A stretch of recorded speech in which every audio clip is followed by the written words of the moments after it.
For a record-breaking 18 seasons, our first guest has starred as the beloved semi-literate bar janitor Charlie Kelly on the great comedy series It's Always Sunny in Philadelphia. Watch new episodes on FXX, FX, and Hulu. Please welcome Charlie Day.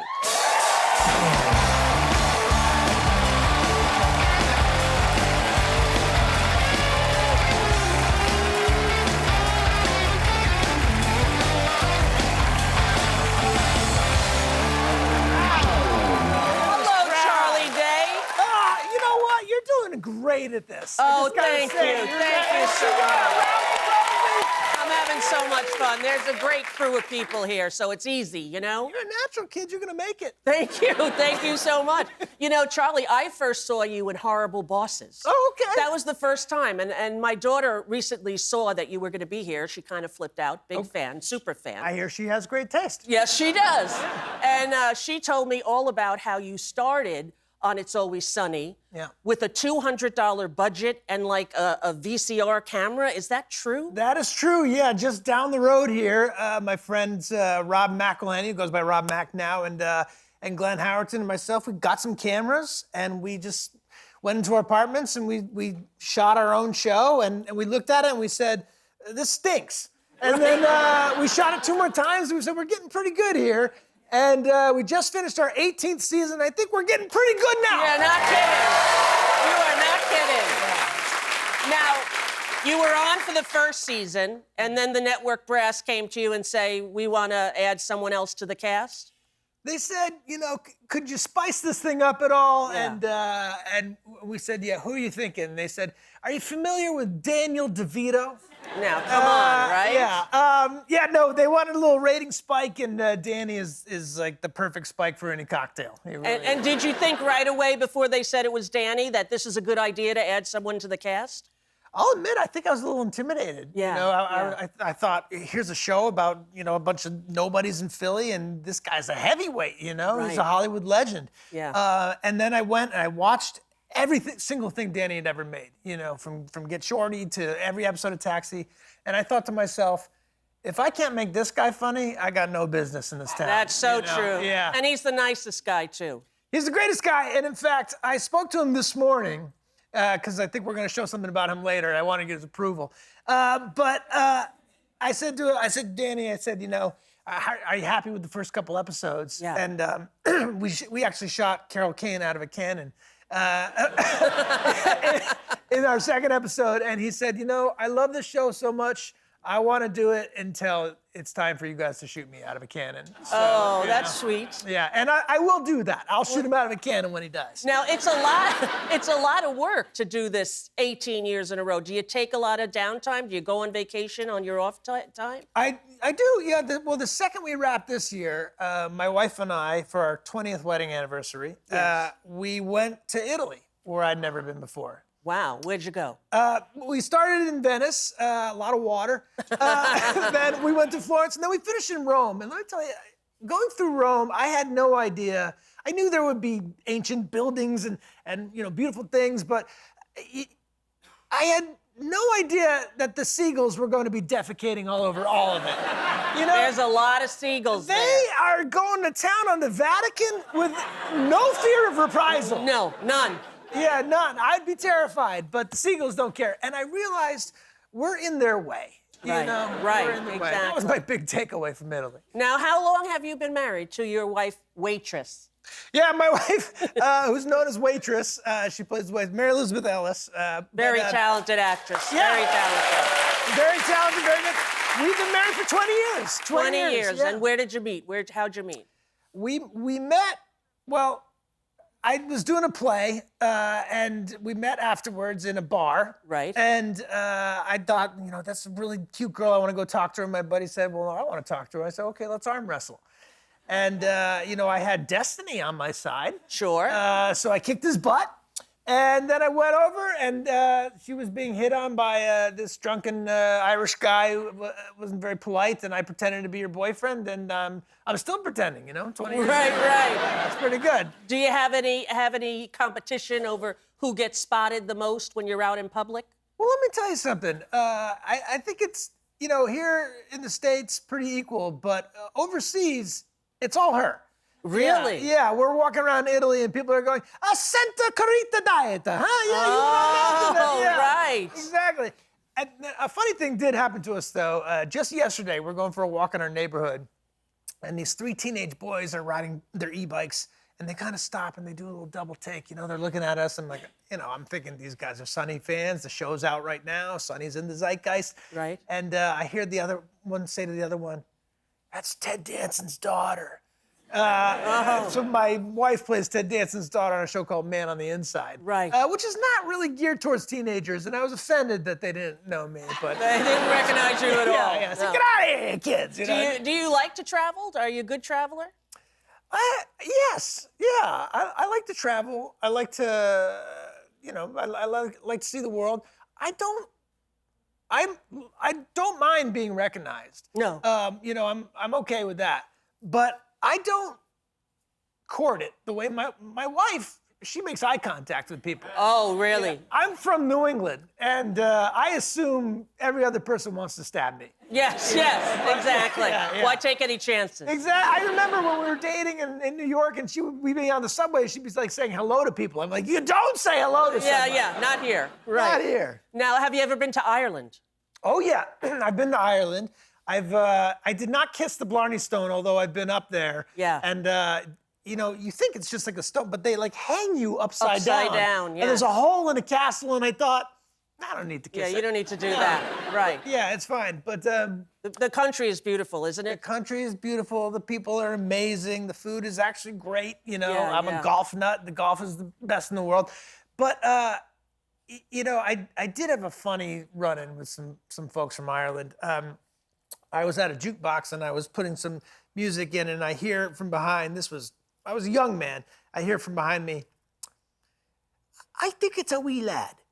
No, it's a chunky girl, it is. And then these guys were sizing me up, and a few words later, I had the guys clawing my face, trying to dig my eyes out, but it was fine. It was fine. Yeah, most of them are nicer Most than of that. them are nice. Exactly. Well, you, I hear, attended the Taylor Swift wedding? Well, listen, I signed an NDA. You did. So you can't really tell me I anything. can't say so much. And you know what?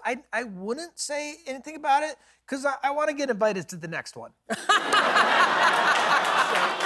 don't know if that's going to get you an invite, Charlie. Well, stick around. We'll be back with more Charlie Day after this.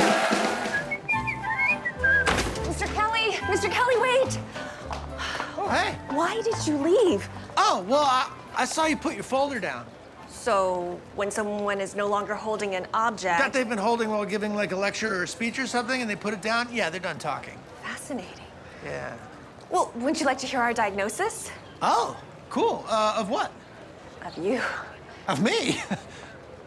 What about me? Don't you want to know what you are? I'm Charlie. Exactly. Back with Charlie Day. Now, it's hard for me to believe that your show has been on for 17 seasons, and I only started watching it a couple of weeks ago when you were booked. And my favorite episode is the one with all the chickens, when the people were coming.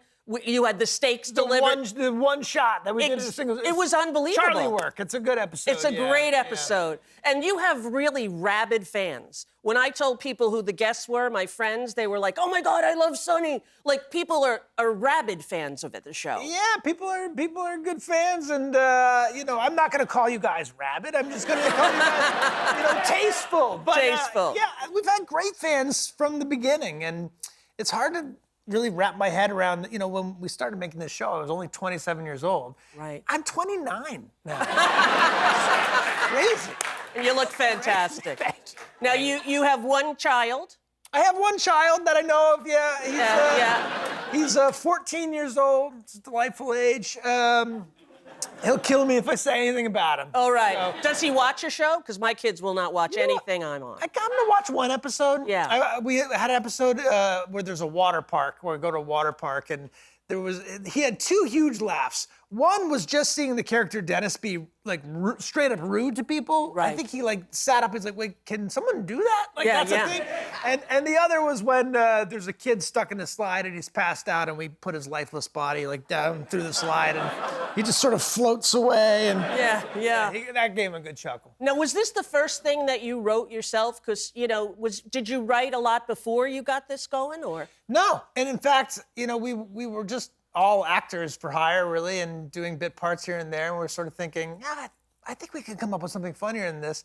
And so, we started making this pilot and doing a lot of improvisation. And then when we sold it, to FX, they said, we said, okay, so who's gonna write it? And they're like, well, you guys are. Right. And so we just sort of learned as we went. Are you kidding me? Yeah. You never took courses and stuff? They said you're gonna write it and you just did for 17 years? I don't know what I'm doing. Yeah, Really? yeah, still. Well, explain to people the basic premise in case they don't know. Okay, if you're 20 years behind, Like me.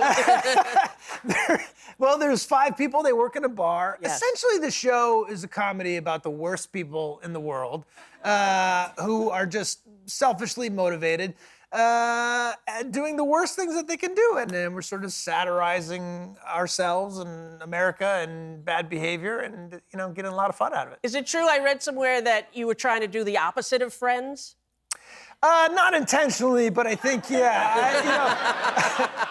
I mean, Friends was a big hit, so we weren't trying to be too opposite. But Yeah, exactly.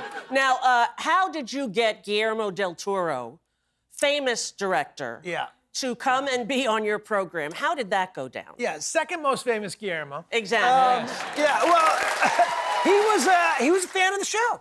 He was a fan of the show, and he reached out to me to ask if I wanted to do a role in his movie Pacific Rim, his big monsters and robots movie, and of course, I said yes.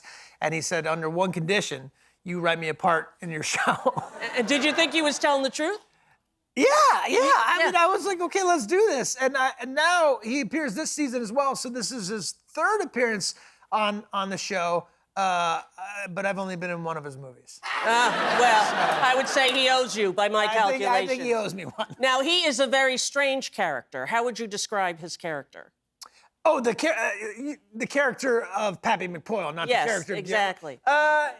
Yes, so we have these characters of the McPoyle brothers who are sort of our most bizarre friends. And by the way, I just pulled the name from a friend of mine from college whose name was Brendan McPoyle. So this is my apology. Brendan is he's a great guy. He's a wonderful guy. Yeah. He's the greatest guy. And I never knew that the characters were going to take on this life. Anyways, but Guillermo's role is the father of this crazy family. Right, And, the patriarch. The patriarch. And, this season, I know Guillermo was a huge fan of Danny, as everyone is.